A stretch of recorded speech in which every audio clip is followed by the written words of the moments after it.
Hi friends, ഇന്ന് ഗ്രീഷ്മ എഴുതിയിരിക്കുന്നൊരു മെയിലേക്ക് കടക്കാം. Madam, എൻ്റെ പേര് ഗ്രീഷ്മ. എനിക്ക് 28 വയസ്സുണ്ട്. ഡിഗ്രി കഴിഞ്ഞത് മുതൽ ഞാനൊരു തുണിക്കടയിൽ സെയിൽസ് ഗേളായിട്ട് വർക്ക് ചെയ്യുകയാണ്. എൻ്റെ ഒരു ബന്ധുവിൻ്റെ പരിചയക്കാരനാണ് ഇവിടുത്തെ മുതലാളി. അങ്ങനെയാണ് ഞാൻ വീട്ടിലെ സാമ്പത്തിക ബുദ്ധിമുട്ട് മൂലം ഈ കടയിൽ സെയിൽസ് ഗേളായിട്ട് ചേർന്നത്. പക്ഷേ ഇതിന് മുതലാളി ഒരു സുന്ദരനും സ്ത്രീകളുടെ പിന്നാലെ നടക്കുന്നവനാണെന്ന് പണ്ടൊട്ട് എല്ലാവർക്കും അറിയാവുന്നതാണ്. അങ്ങേര് 3-4 കല്യാണം കഴിച്ചിട്ടുണ്ട്. എല്ലാം പെണ്ണുങ്ങളുടെ പുറകെ നടക്കുന്ന സ്വഭാവം കൊണ്ട് പോയി 2-3 കുട്ടികളും പല ബന്ധങ്ങളായിട്ടുണ്ട്. മാഡം, ഇതൊന്നും എനിക്കറിയില്ല. ഞാനവിടെ പോയി ജോയിൻ ചെയ്തു, ജോലി ചെയ്തു.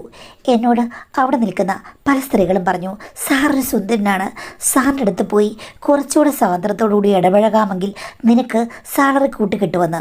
ഞാൻ പറഞ്ഞു, എനിക്ക് സാലറി കൂട്ടിക്കിട്ടണ്ട, ഉള്ളത് മതിയെന്ന്. അങ്ങനെയാണ് പോയിക്കൊണ്ടിരുന്നത്. പക്ഷേ അവർക്കൊക്കെ സാറുമായിട്ട് പല ബന്ധങ്ങളുമുണ്ടെന്ന് എനിക്കറിയാം. അത് കണ്ടില്ലെന്ന് അടിക്കണമെന്ന് അമ്മയോട് പറഞ്ഞപ്പോൾ അമ്മ പറഞ്ഞു. പക്ഷേ ഇയാളുടെ പേരുദോഷം എല്ലാവർക്കും അറിയാം. അതുകൊണ്ട് തന്നെ പിന്നീട് ഒരു 1.5 വർഷം കഴിഞ്ഞപ്പോഴേക്കും ഞാൻ അയാളുടെ കടയിൽ വർക്ക് ചെയ്യുന്ന പെണ്ണായതുകൊണ്ട് എനിക്കും ഇത് തന്നെയാണ് തൊഴിൽ. ഞാൻ അയാളുടെ കാശ് കൊണ്ടാണ് ജീവിക്കുന്നത്. നിങ്ങൾ ഇനി സമ്പന്നരാകുമെന്നൊക്കെ എൻ്റെ അമ്മയോട് ഒരാൾ വന്ന് പറഞ്ഞു. അമ്മ അത് കേട്ട് ഞെട്ടിപ്പോയി.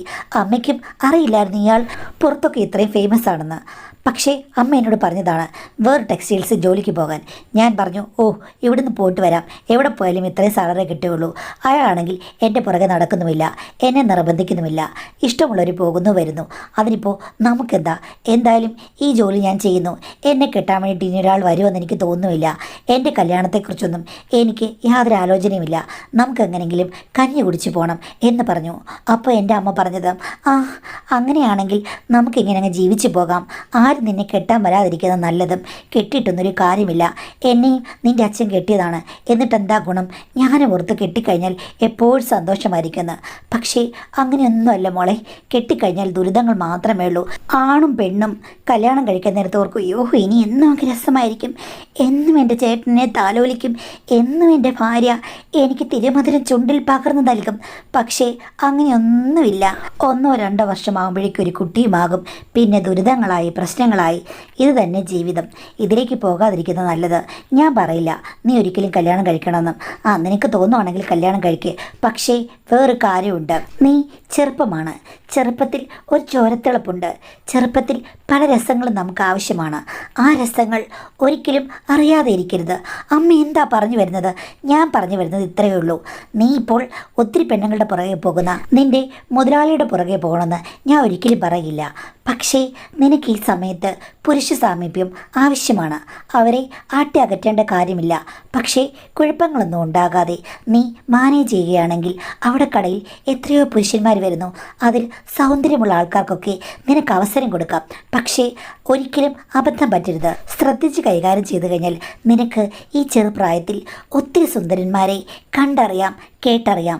അതിന് കൂട്ടത്തിൽ കൈ നിറയെ പണവും സമ്പാദിക്കാം. ഇപ്പോൾ അവിടെ നിൽക്കുന്ന പെണ്ണുങ്ങളൊക്കെ ആ കിഴങ്ങേശ്വരനെ ധ്യാനിച്ച് അവൻ്റെ കൂടെ കറങ്ങി നടന്ന് ശമ്പളത്തെക്കാൾ കുറച്ച് പൈസ ഉണ്ടാക്കുന്നു. പക്ഷേ അവിടെ ആ ടെക്സ്റ്റൈൽസിൽ എത്രയോ സുന്ദരന്മാർ വരും.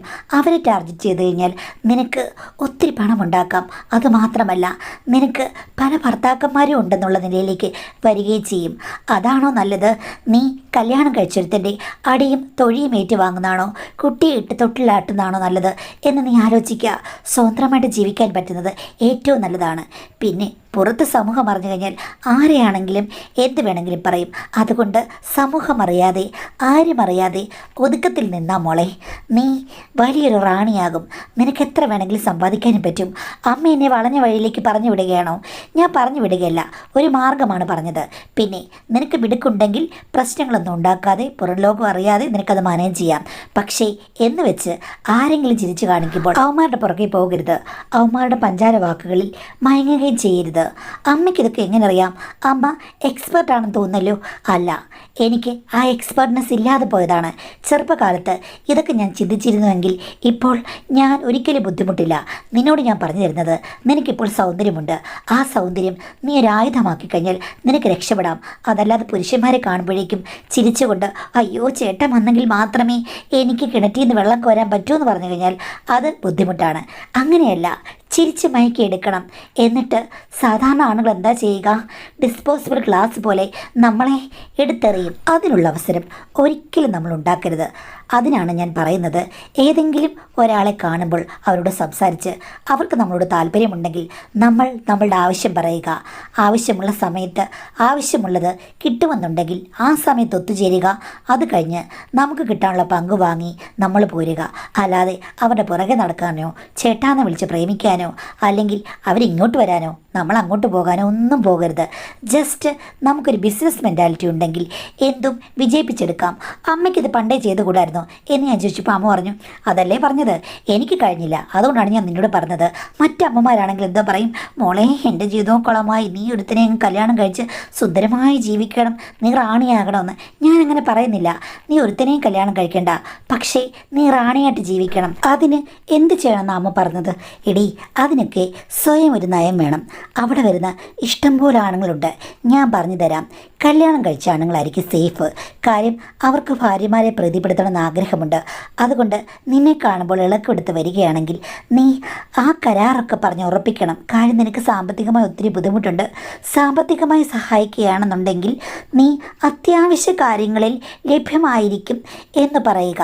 അപ്പോൾ അവരെന്ത് ചെയ്യും? അവർക്കൊഴിവുള്ളപ്പോൾ നിന്നെ വിളിക്കും. അങ്ങനെ ആ ബന്ധം വലിയ പ്രശ്നമില്ലാതെ മുന്നോട്ട് കൊണ്ടുപോകാം. അതല്ലാതെ എന്നും വിളിക്കുക, പ്രണയവചനങ്ങൾ പറയുക, അങ്ങോട്ടും ഇങ്ങോട്ടും വഴക്കുണ്ടാക്കുക, അങ്ങനെയുള്ള പൊസസീവ്നെസ് പരിപാടിയൊന്നും വേണ്ട. നിനക്ക് കാര്യം മനസ്സിലായോ എന്ന് ചോദിച്ചു. എൻ്റെ പൊന്നമ്മേ, അമ്മയ്ക്ക് ഇത്രയും ബുദ്ധി ഉണ്ടായിരുന്നെങ്കിൽ അമ്മയ്ക്ക് പണ്ട് വല്ല PSC എഴുതി ജോലിക്ക് കയറാൻ വയ്യായിരുന്നു. ഓ, എന്ത് ചെയ്യാനാടി, ഒരു കാലമാടനെ കെട്ടിയില്ലേ എന്ന് അമ്മ പറഞ്ഞു. അമ്മേ, 10-55 വയസ്സുള്ള ഒരാൾ സ്ഥിരമായിട്ട് വരും. ആ സമയത്ത് എൻ്റെ അടുത്ത് വന്ന് സംസാരിക്കുകയൊക്കെ ചെയ്യും. മോക്ക് താല്പര്യമുണ്ടോന്നൊക്കെ വല്ലാത്ത രീതിയിൽ ഒരു ദിവസം എന്നോട് ചോദിക്കുകയും ചെയ്തു, ആരും കേൾക്കാതെ. ഞാൻ എന്താ താല്പര്യം എന്ന് ഉറക്കെ ചോദിച്ചു കഴിഞ്ഞപ്പോഴേക്കും പുള്ളി അങ്ങ് പോവുകയും ചെയ്തു. പിന്നീടും ചുറ്റിപ്പറ്റി വന്നിട്ടുണ്ട്. എൻ്റെ മോളെ, നിൻ്റെ ഭാഗ്യം തുടങ്ങുവാണെന്ന് തോന്നുന്നു. അതെന്താ അമ്മേ? എടി, കിളവന്മാരാണിതിൽ ഏറ്റവും സ്യൂട്ട്. അവരാണെങ്കിൽ കല്യാണമൊക്കെ കഴിഞ്ഞ് ഒരു പ്രായമായി. ചിലപ്പോൾ ഭാര്യമാർ കാണില്ല, മക്കളൊക്കെ വിദേശത്തായിരിക്കും. ഇവരുടെ കയ്യിൽ പൂത്ത പണം കാണും. കാറിലൊക്കെ കറങ്ങി നടക്കുകയാണ്. പർച്ചേസിങ്ങിന് വരും. ആ സമയത്ത് കൊച്ചു പെമ്പിളാരെ കാണുമ്പോൾ അവർക്കൊരു ഇളക്കം. നമ്മൾ ആ ഇളക്കത്തിന് കൂട്ടു നിന്നാലല്ലേ നമുക്ക് കയ്യിൽ വരാൻ പോകുന്നത് ലക്ഷങ്ങളോ ആയിരങ്ങളോ ആയിരിക്കും. അവർക്കാണെങ്കിൽ ഒരാനന്ദം, നമുക്കാണെങ്കിൽ ജീവിതം മുന്നോട്ട് പോവുകയും ചെയ്യും. ഇനിയിപ്പോൾ അങ്ങനെ വരുമ്പോൾ ഞാൻ എന്ത് ചെയ്യണം അമ്മേ? ഓ, ഇതുപോലൊരു പൊട്ടി ഇനി വരുമ്പോൾ അങ്ങയുടെ മണ്ടലങ്ങ് തേങ്ങ ഉടയ്ക്ക്. ഇടീ, ഇനി അയാൾ വരുമ്പോൾ സാർ എന്തായി പറയുന്നത് എന്ന് ചോദിക്കുക. കാര്യം ഭൂലോകത്തിലെ ഏറ്റവും വലിയ പതിവ്രത നീയാണ്. പിന്നെ എന്തെങ്കിലും പറയുകയാണെങ്കിൽ എൻ്റെ കല്യാണം ഇതുവരെ കഴിഞ്ഞിട്ടില്ല സാർ, എൻ്റെ അമ്മ ഭയങ്കര സ്ട്രിക്റ്റാണ്, അമ്മ ഒന്നിനും അനുവദിക്കില്ല, പുറത്ത് വിടില്ല, അങ്ങനെയാണ് എന്നെ വളർത്തിയിരിക്കുന്നത്, താമസിച്ചാൽ വഴക്ക് പറയും എന്നൊക്കെ അങ്ങ് പറയണം. ചുരുക്കം പറഞ്ഞു കഴിഞ്ഞാൽ നീയാണ് ലോകത്തിൽ ഇപ്പം പൊട്ടി മുളച്ച് വന്നൊരു പെണ്ണ്. എന്നിട്ട് പുള്ളിയപ്പോൾ മോൾക്ക് താല്പര്യമുണ്ടോയെന്ന് ചോദിക്കുമ്പോഴേക്കും താല്പര്യമുണ്ടെങ്കിലും സാഹചര്യം ശരിയല്ല. അമ്മ എപ്പോഴും എന്നോട് പറയും, മോളെ ഈ കടം വിട്ടിട്ട് വേണം നമുക്കൊന്ന് കിടന്നുറങ്ങാമെന്ന്. അപ്പോൾ അങ്ങനെ ചോദിക്കും, എത്ര രൂപ കടമുണ്ടെന്ന്. നീ 10 ലക്ഷം എന്നോ 15 ലക്ഷം എന്നോ പറയുക. അത്രയൊന്നും അങ്ങനെ തന്നില്ലെങ്കിലും നമുക്ക് കുറച്ചെങ്കിലും കിട്ടുമല്ലോ. ഇതേ അടവ് മിക്കവാറും ആണുങ്ങളുടെ അടുത്ത് ഫലിക്കുമെന്ന് പറഞ്ഞു. പിന്നീട് ആ സാറ് വന്നു കഴിഞ്ഞപ്പോൾ എൻ്റെ അടുത്ത് വന്നു. ഞാൻ ചിരിച്ചു കാണിച്ചു. ഇന്നെന്താ ഞാൻ ചിരിക്കുന്നതിന് മുമ്പ് ചിരിച്ചെന്ന്? ഇല്ല സാർ, ഒന്നുമില്ലെന്ന് പറഞ്ഞു. മോളെ, മോൾക്ക് സുഖമാണെന്ന് ചോദിച്ചു. ഞാൻ പറഞ്ഞു, അത്ര സുഖമൊന്നുമല്ല. എന്താ മോൾക്ക് സുഖമല്ലാത്തേ എന്ന് അയാൾ ചോദിച്ചു. ഞാനപ്പോൾ ഇത്തിരി അങ്ങോട്ട് മാറി നിന്നു. അയാൾ മാറി നിന്നു. സാർ എന്തെടുക്കാൻ വന്നതാണ്? ഒന്നും എടുക്കാൻ വന്നല്ല, മോളെ ഒന്ന് കാണാൻ വന്നതാണ്. ഈ കൂട്ടത്തിൽ ഏറ്റവും സുന്ദരി മോളാണ്. ശരിക്കും പറഞ്ഞു കഴിഞ്ഞാൽ ഈ ഒരു ചെറിയ ടെക്സ്റ്റൈൽസിൽ നിൽക്കേണ്ടവളല്ല നീ. നീ ശരിക്കും ഇൻ്റർനാഷണൽ ടെക്സ്റ്റൈൽസുകളിൽ നിൽക്കേണ്ട സൗന്ദര്യമുണ്ട്. നിനക്ക് വിമാനത്തിലൊക്കെയുള്ള എയർ ഹോസ്റ്റസ് ആകാൻ പോയിക്കൂടെ? ആ, അതിനൊക്കെ പഠിക്കണ്ടേ? പണമില്ലാത്ത വീട്ടിലെ പെൺകുട്ടിയായി പോയില്ലേ? ആഹാ, നിനക്ക് ആഗ്രഹമുണ്ടെങ്കിൽ നിന്നെ ഞാൻ എയർ ഹോസ്റ്റസ് ആക്കാം എന്ന് പറഞ്ഞു. ഓ, ഈ പ്രായത്തിലൊന്നും ഇന്നാകാൻ പോയി കഴിഞ്ഞാൽ ശരിയാകില്ല. ഇപ്പം തന്നെ എനിക്ക് നല്ല പ്രായമായില്ലെന്ന് ചോദിച്ചപ്പോൾ പുള്ളി പറഞ്ഞു, ആ, പ്രായമൊന്നൊരു കാര്യമല്ല, നീ കല്യാണം കഴിച്ചൊന്നല്ലല്ലോ, നിന്നെ കണ്ടാൽ ഇപ്പോഴും 22 23 വയസ്സേ പറയുകയുള്ളൂ എന്ന് പറഞ്ഞു. ആണോ സാർ? എടി, നിനക്ക് താല്പര്യമുണ്ടോ എന്നോടെന്ന്? ഞാൻ പറഞ്ഞു, സാറിന് എന്നോട് ഇങ്ങനെ ചോദിക്കാൻ എങ്ങനെ തോന്നി? എനിക്കാണെങ്കിൽ അങ്ങനൊരു ചിന്തയേ ഇല്ല. ഞാൻ ഇന്നുവരെ ആണുങ്ങളെ അങ്ങനെ കണ്ടിട്ടേ ഇല്ല. എനിക്കാണെങ്കിൽ കല്യാണം കഴിക്കാൻ ആഗ്രഹമില്ല. എന്നെയൊക്കെ ആര് കല്യാണം കഴിക്കാനാണ്? ഞാൻ പാവപ്പെട്ട വീട്ടിലൊരു കുട്ടിയല്ലേ. കടങ്ങളൊക്കെ തീർത്ത് കഴിഞ്ഞാലേ ഞാൻ എൻ്റെ ജീവിതത്തെക്കുറിച്ച് ആലോചിക്കൂ. നിനക്ക് ഒത്തിരി കടമുണ്ടോ? ആ, 10 ലക്ഷത്തോളം കടമുണ്ട്. അയ്യോ മോൾ, അതെങ്ങനെ വന്നു? ആ, അമ്മയും അച്ഛനും തമ്മിലുള്ള ജീവിതത്തിലെ പിടിപ്പുകേട് കൊണ്ട് വന്നതാ എന്ന് പറഞ്ഞപ്പോൾ പുള്ളി പറഞ്ഞു, ഞാൻ സഹായിച്ചു കഴിഞ്ഞാൽ നിനക്ക് എന്നെ ഇഷ്ടമാകുമോ എന്ന്. ഓ, അതൊക്കെ സാറിന് ബുദ്ധിമുട്ടാകുമെന്ന് ഞാൻ പറഞ്ഞു. ഇല്ലില്ല, എനിക്ക് ബുദ്ധിമുട്ടില്ല, നീ എന്നെ ഇഷ്ടപ്പെടുന്നു എന്ന് പറഞ്ഞാൽ മതി എന്ന് പറഞ്ഞു. ഞാൻ പറഞ്ഞു, അങ്ങനെയൊക്കെയാണെങ്കിലും എൻ്റെ സാഹചര്യം ഭയങ്കര പ്രശ്നമാണ്. അമ്മയാണെങ്കിൽ എന്നെ നോക്കിയിരിക്കുകയാണ്, എങ്ങും വിടില്ല. നീ മനസ്സ് വെച്ചാൽ എല്ലാം ശരിയാകുമെന്ന് പറഞ്ഞു. അന്ന് തന്നെ ഞാൻ അമ്മയോട് പറഞ്ഞു, ആ പുള്ളിയെ ഒന്ന് കടാക്ഷിച്ച് വെച്ചേരെ, നീ നമ്പർ മേടിച്ചിട്ടുണ്ടോ എന്ന് ചോദിച്ചു. ഉണ്ടെന്ന് ഞാൻ പറഞ്ഞു. അമ്മയുടെ മുന്നിൽ വെച്ചിട്ടാണ് ഞാൻ വിളിച്ചത്. അമ്മയാണ് എനിക്ക് പല വാചകങ്ങളും പറഞ്ഞു തന്നത്. സാറിന് എന്നെ ഒത്തിരി ഇഷ്ടമായി. അടുത്തൊരു ദിവസം പുള്ളിയുടെ വീട്ടിലേക്ക് ഞാൻ ചെല്ലണമെന്ന് പറഞ്ഞു. അവിടെ ഇപ്പോൾ ആരുമില്ല. 2 മക്കളാണുള്ളത്. ഒരാൾ വിദേശത്താണ്, ഒരാൾ നാട്ടിൽ തന്നെയുണ്ട്. അങ്ങേരുടെ ഭാര്യ ഈ അടുത്ത കാലത്ത് അങ്ങേരെ പിരിഞ്ഞു പോയി. പുള്ളി ഇപ്പോൾ വർക്ക് ചെയ്യുന്നത് തൃശ്ശൂരാണെന്ന് പറഞ്ഞു. തൽക്കാലം ആ വീട്ടിൽ ആ സാറ് മാത്രമേ ഉള്ളൂ. സാറിൻ്റെ ഭാര്യ മരിച്ചു പോയതാണ് ഏകദേശം 10 വർഷത്തിന് മുമ്പ്. ഞാൻ പിറ്റേ ദിവസം ഉച്ച കഴിഞ്ഞ് സ്പെഷ്യൽ ലീവ് എടുത്ത് അവിടെ ചെന്നു മാഡം. പക്ഷേ ചെന്ന് കഴിഞ്ഞപ്പോൾ ഈ പറഞ്ഞതുപോലെ എനിക്ക് വലിയ പ്രശ്നമൊന്നും തോന്നിയില്ല. അദ്ദേഹത്തിന് ഇഷ്ടമെന്ന് പറയുമ്പോൾ എന്നെ ഒന്ന് കാണണം. അദ്ദേഹത്തിന് മുന്നിൽ ഞാനൊരു മത്സ്യകന്യകയെ പോലെയാണ്. അദ്ദേഹം എല്ലാം ഒന്ന് പരിശോധിക്കും, അത്ര മാത്രമേ ഉള്ളൂ. പിന്നീട് എന്തെങ്കിലും കാര്യത്തിന് മുതിർന്നു കഴിഞ്ഞാൽ അപ്പോൾ തന്നെ തൊട്ടാ പൊട്ടും ഇംഗ്ലീഷ് മുട്ട എന്നുള്ള രീതിയിലാണ് പുള്ളിയുടെ കാര്യങ്ങൾ. ചുരുക്കം പറഞ്ഞു കഴിഞ്ഞാൽ എനിക്ക് യാതൊരു വിധത്തിലുള്ള നഷ്ടങ്ങളും വരാതെ കാര്യങ്ങൾ മുന്നോട്ട് പോയി. കിട്ടുന്നതോ 30,000 രൂപ, 50,000 രൂപ, അങ്ങനെ പല രീതിയിലും കിട്ടാൻ തുടങ്ങി. എല്ലാം ഞാൻ അമ്മയുടെ കയ്യിൽ ഏൽപ്പിക്കും. അപ്പം അമ്മ പറഞ്ഞു, ഇതിപ്പോൾ കിളവൻ, ഇനിയും അതല്ലാതെ പലരും വരും. അപ്പോൾ ഒന്നിൽ തന്നെ നീ കോൺസെൻട്രേറ്റ് ചെയ്യരുത്. ഒരാളായി കഴിഞ്ഞാൽ ചിലപ്പോൾ അയാളോട് ഇഷ്ടം തോന്നാം, അല്ലെങ്കിൽ വേറെ ഏതെങ്കിലും രീതിയിൽ അത് പ്രശ്നമാകും. അതുകൊണ്ട് ആ ബന്ധം കുറച്ചുനാൾ നിർത്തിയിട്ട് മറ്റൊരാളെ നീ കണ്ടുപിടിക്കണം. ഇനി വരുന്നവരോടും അവരുടെ ലുക്കും പണവും ഒക്കെ നോക്കി നീ അടുക്കണമെന്ന് പറഞ്ഞു. അങ്ങനെ വേറൊരു എഞ്ചിനീയർ വന്നു. അങ്ങനെ 35-ാം വയസ്സാണ് കല്യാണം കഴിച്ചത്. ഇപ്പോൾ കല്യാണം കഴിച്ചിട്ട് 1 വർഷമേ ആയുള്ളൂ. പക്ഷേ ഭാര്യയ്ക്ക് അയാളോട് അത്ര ഇഷ്ടമൊന്നുമല്ല. ഭാര്യ സുന്ദരിയാണ്. സംസാരിച്ച് വന്നു കഴിഞ്ഞപ്പോഴേക്കും ഭാര്യ ഒരു മരത്തടി പോലെയാണ്. എന്തും സമ്മതിക്കും. അതല്ലാതെ അങ്ങേരുടെ സ്നേഹമോ അല്ലെങ്കിൽ അവർക്ക് അങ്ങേരെ ഇഷ്ടമാണെന്ന് തോന്നുന്നില്ല. പക്ഷേ ഭർത്താവിനോട് അവരൊന്നും എതിര് പറയുന്നില്ല.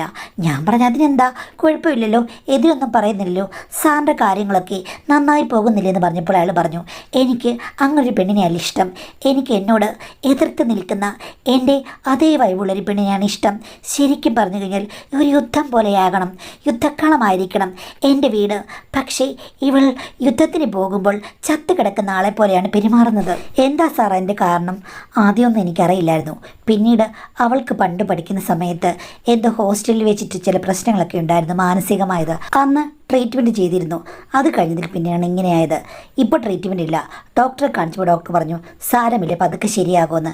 എന്ന് ശരിയാകാനാ എന്നൊക്കെ അയാൾ പറഞ്ഞു.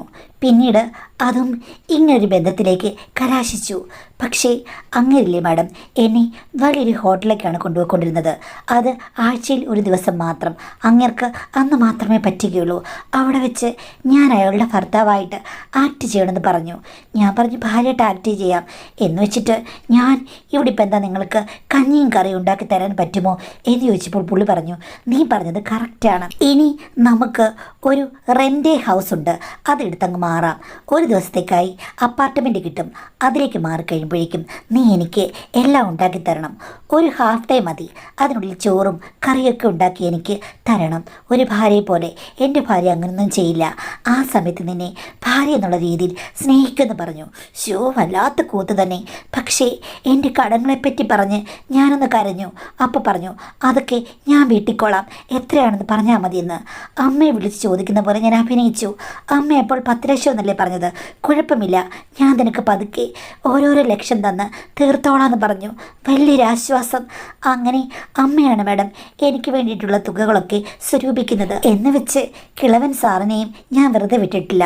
അങ്ങേരുമായിട്ടും എനിക്ക് അപ്പോയിൻമെൻ്റ് ഉണ്ട്. സത്യം പറഞ്ഞാൽ ഇപ്പോൾ ഞാൻ നല്ല നിലയിലാണ്. പക്ഷേ നമ്മുടെ എഞ്ചിനീയർ സാറിലെ പുള്ളിയുടെ കൂടെ പോകുന്നതാണ് എനിക്ക് കൂടുതൽ സന്തോഷപ്രദം. കാര്യം അങ്ങനെ ഒരു റെൻ്റ് ഹൗസ് എടുത്തു കഴിയുമ്പോഴേക്കും അകത്ത് ചെന്ന് കഴിഞ്ഞാൽ പിന്നെ ഞാൻ ഒരു ദേവനർത്തകയെ പോലെ ആകണം. പണ്ട് ഏതൻ തോട്ടത്തിൽ എങ്ങനെയാണ് ഹവ നടന്നിരുന്നതെന്ന് എന്നോട് ചോദിക്കും. അപ്പോൾ എനിക്ക് അങ്ങനെ നടക്കേണ്ടി വരില്ലേ? ഞാൻ പറയും, ഞാൻ നടക്കാം, സാറിന് വേണ്ടി എന്ത് വേണമെങ്കിലും ആക്ട് ചെയ്യാം. അങ്ങനെയാണ് മാഡം ഞാൻ പാചകം ചെയ്യുന്നത്. പാചകം ചെയ്ത് അദ്ദേഹത്തിന് ഇഷ്ടമുള്ളതൊക്കെ ഉണ്ടാക്കി ഞാൻ ഒരു ദിവസം കൊടുക്കും. ആഴ്ചയിൽ ഒരു ദിവസമാണേ. അപ്പോൾ പുള്ളി അത് കഴിക്കും. കഴിച്ചു കഴിഞ്ഞിട്ട് അപ്പോൾ തന്നെ പുള്ളിക്ക് ചിലപ്പോൾ എന്നോട് താല്പര്യം തോന്നും. ചില സമയത്ത് ഡൈനിങ് ടേബിൾ വെച്ചാകാം, ചിലപ്പോൾ ബാത്റൂമിൻ്റെ സൈഡിലേക്ക് ഞങ്ങൾ പോകും. അവിടെ വെച്ച് അദ്ദേഹത്തിന് ഷവർ ഉണ്ടല്ലോ, അത് ഒത്തിരി ഇഷ്ടമാണ്. പിന്നെ വേറെ സമയത്ത് ബാൽക്കണിയിലെ തിരശ്ശീല കുറച്ച് മാറ്റും. റോഡിൽ കൂടെ പോകുന്ന ആൾക്കാരെയൊക്കെ കാണാം. എന്നിട്ട് ഞങ്ങളെ കാണാത്ത രീതിക്ക് അദ്ദേഹത്തിന് ആ സ്റ്റൈൽ ഒത്തിരി ഇഷ്ടമാണ്. പിന്നെ ചില സമയത്ത് അടുക്കളയിൽ, ചിലപ്പോൾ സോഫയിൽ, ചിലപ്പോൾ ടി വിയിൽ അദ്ദേഹം പ്ലേ ചെയ്യും. അപ്പോൾ ഞാൻ അഭിനയിക്കണം. ഇങ്ങനെ പല രീതിയിലുള്ള സന്തോഷപ്രദമായ കാര്യങ്ങളാണ് അദ്ദേഹവുമായി എനിക്ക് മുന്നോട്ട് കൊണ്ടുപോകാനുള്ളത്. പക്ഷേ നമ്മുടെ കിളവൻ സാറിൻ്റെ അടുത്ത് പോകുമ്പോൾ വേറെ രീതിയിലാണ്. അവിടെ തൊട്ടാച്ചിനെങ്കിൽ രണ്ടും എനിക്ക് ലാഭകരം തന്നെ. ഇതിപ്പോൾ കുറേ നാളായിട്ട് തുടർന്നു പോകുന്നുണ്ട്. അപ്പം ചോദിക്കും, എന്താ എനിക്ക് നീ മെയിൽ അയച്ചതെന്ന്. ഞാനതിൻ്റെ കാര്യം പറയാം. പക്ഷേ ഇപ്പോൾ എൻജിനീയർ സാറിന് എന്നോട് പ്രേമം. അയാൾ ഭാര്യയെ ഉടനെ തന്നെ ഒഴിവാക്കുകയാണ്. എന്നെ നിയമപരമായിട്ട് മാനേജ് ചെയ്യാമെന്ന് പറയുന്നുണ്ട്. ഞാനതിനൊന്നും കൈ കൊടുത്തിട്ടില്ല. അമ്മയും എനിക്ക് ഒരു ഡിസിഷൻ പറഞ്ഞിട്ടില്ല. അമ്മ പറയുന്നത് വെയിറ്റ് ചെയ്യാനാണ്. പിന്നെ അതോടൊപ്പം തന്നെ നമ്മുടെ കിളവൻ സാറല്ലേ, സാറിൻ്റെ മകൻ ഡൈവേഴ്സ് ആയതാണ്. അയാൾക്ക് ഒരു പെണ്ണിനെ വേണം. അയാളും സർക്കാർ ഉദ്യോഗസ്ഥനാണ്. അയാളെ കല്യാണം കഴിച്ചു കഴിഞ്ഞാൽ മോള് എൻ്റെ വീട്ടിൽ വരും.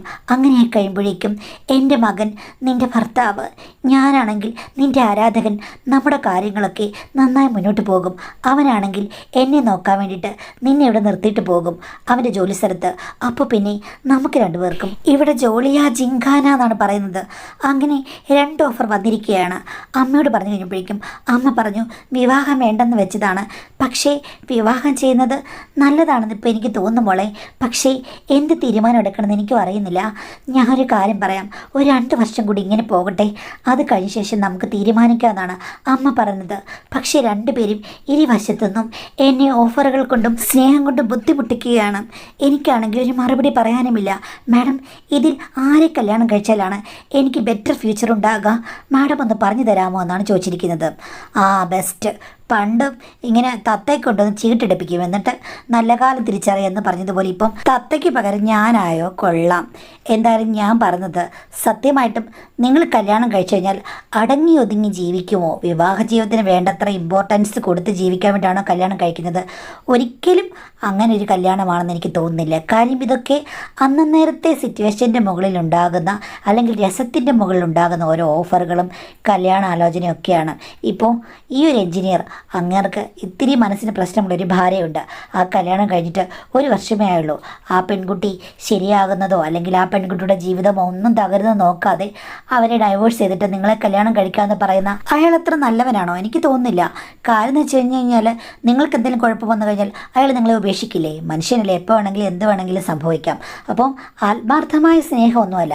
ആത്മാർത്ഥമായ സ്നേഹം ഉണ്ടായിരുന്നെങ്കിൽ സ്വന്തം ഭാര്യ അവരുടെ അസുഖമൊക്കെ ഒന്ന് മാറാൻ വേണ്ടിയിട്ടോ അല്ലെങ്കിൽ മനസ്സ് മാറാൻ വേണ്ടിയിട്ടോ അയാൾ കാത്തിരിക്കുമായിരുന്നു. അപ്പോൾ അങ്ങനെ ഒരു ബെറ്റർ ചോയ്സ് ആണെന്ന് എനിക്ക് തോന്നുന്നില്ല. ക്യാഷ് ഉണ്ടാകണമെങ്കിൽ എന്തിനെ കല്യാണം കഴിക്കും? നിങ്ങളുടെ അമ്മ പറഞ്ഞതുപോലെ. രണ്ടാമത് പറഞ്ഞത് ആ ഒരു പ്രായമായ ആളുടെ മകനെ കല്യാണം കഴിക്കുക. അങ്ങേരുടെ ബന്ധം പിരിഞ്ഞിട്ട് കുറച്ച് നാളായി. അങ്ങേരുടെ ബന്ധം എന്തുകൊണ്ടാണ് പിരിഞ്ഞതെന്ന് അറിയില്ല. അത് അയാളുടെ കുറ്റമാണോ അല്ലെങ്കിൽ അയാളുടെ ഭാര്യയുടെ കുറ്റമാണോ, അവർ തമ്മിൽ എന്താ പ്രശ്നമൊന്നും അറിയുകയില്ല. ഒരു ചതിയിൽപ്പെട്ട മനുഷ്യനാണെങ്കിലോ അങ്ങേരെ പിന്നെയും ചതിക്കുന്ന പോലെ ആകില്ലേ? അങ്ങേരും ഒരു ബെറ്റർ ജീവിതം അർഹിക്കുന്ന ആളാണെങ്കിലോ അവിടെ പോയിട്ട് അമ്മായപ്പനുമായി ആടിപ്പാടാനാണോ? രണ്ടാം വിവാഹം സത്യം പറഞ്ഞു കഴിഞ്ഞാൽ ഈ 2 വിവാഹങ്ങളും നിങ്ങൾക്ക് ചേർന്നല്ല. നിങ്ങൾ അവരോട് പറയുക, എനിക്ക് സ്വതന്ത്രമായി ജീവിക്കാനാണ് താല്പര്യം. എനിക്ക് ഇങ്ങനെ ഒത്തിരി കമ്മിറ്റ്മെൻറ്റുമായിട്ട് ജീവിക്കാൻ പറ്റുകയില്ല ഒരാളുടെ ഭാര്യയായിട്ടൊന്നും. അതെൻ്റെ സ്വപ്നവുമല്ല. ആരോടും പിണക്കവും വിദ്വേഷവും ഒന്നുമില്ലാതെ എല്ലാവരും അഡ്ജസ്റ്റ്മെൻറ്റിൽ മുന്നോട്ട് പോകുക. അല്ലാതെ ഉത്തരവാദിത്തങ്ങൾ ഏറ്റെടുക്കാൻ എനിക്ക് തൽക്കാലം താല്പര്യമില്ല എന്ന് പറയുക. ഇങ്ങനെയൊക്കെ മുന്നോട്ട് പോകാമെന്ന് അമ്മ പറഞ്ഞില്ലേ? എന്ന് പറഞ്ഞതുപോലെ നിങ്ങൾ മുന്നോട്ട് പോകുന്നതാണ് നല്ലത്. അല്ലെങ്കിൽ നിങ്ങൾ കല്യാണം കഴിക്കുന്നത് നിങ്ങളെ അറിഞ്ഞു വരുന്ന ഒരാളെയോ അല്ലെങ്കിൽ പുതിയ ഒരാളുടെ കൂടെ നല്ലൊരു ഭാര്യയായിട്ട് ജീവിക്കാൻ പറ്റുന്നൊരു സിറ്റുവേഷൻ ഉണ്ടാകുമ്പോൾ അങ്ങനെ വേണമെങ്കിൽ ജീവിക്കാം. കല്യാണം ഇപ്പോൾ 50 വയസ്സാണെങ്കിലും കഴിക്കാം. പ്രായമൊന്നൊരു കാര്യമല്ല. ആ പ്രായത്തിൽപ്പെട്ട ഒരാൾ വരുമെന്നേ ഉള്ളൂ. അല്ലാതെ വലിയ കാര്യം എന്നുള്ള കാര്യമല്ല ഇപ്പോൾ. അപ്പോൾ അതുകൊണ്ട് ശ്രദ്ധിക്കേണ്ടത് നമ്മളീ പറഞ്ഞതുപോലെ ചതിക്കാനും പ്രശ്നമുണ്ടാക്കാനും ഒന്നും കല്യാണം കഴിക്കേണ്ട കാര്യമില്ല. ഈ കല്യാണം കഴിക്കുന്നവരൊക്കെ ആ കല്യാണശേഷം ഇങ്ങനെ സ്നേഹിക്കുമെന്ന് എന്താ ഉറപ്പ്? അതൊന്നുമില്ല. അപ്പോൾ സിറ്റുവേഷൻ മാറും. ഇപ്പോൾ എന്ന് പറയുമ്പോഴേക്കും ദൂരെ നിൽക്കുന്നു, വല്ലപ്പോഴും കാണുന്നു. അതും കല്യാണം തമ്മിൽ ഒത്തിരി ഡിഫറൻസ് ഉണ്ട്. അപ്പോൾ അത് കണ്ട് എടുത്ത് ചാടരുത്. അമ്മ പറഞ്ഞതാണ് ശരി. അമ്മയ്ക്ക് ഇപ്പോൾ കൺഫ്യൂഷൻ ആകുന്ന അവസ്ഥയായി. അപ്പോൾ അമ്മയെ കൂടെ പറഞ്ഞ് മനസ്സിലാക്കി, ഇപ്പോൾ കല്യാണമൊന്നും വേണ്ട, സൗഹൃദപരമായിട്ട് മുന്നോട്ട് പോകാം എന്നുള്ള രീതിയിൽ രണ്ടുപേരും തീരുമാനം എടുക്കുക.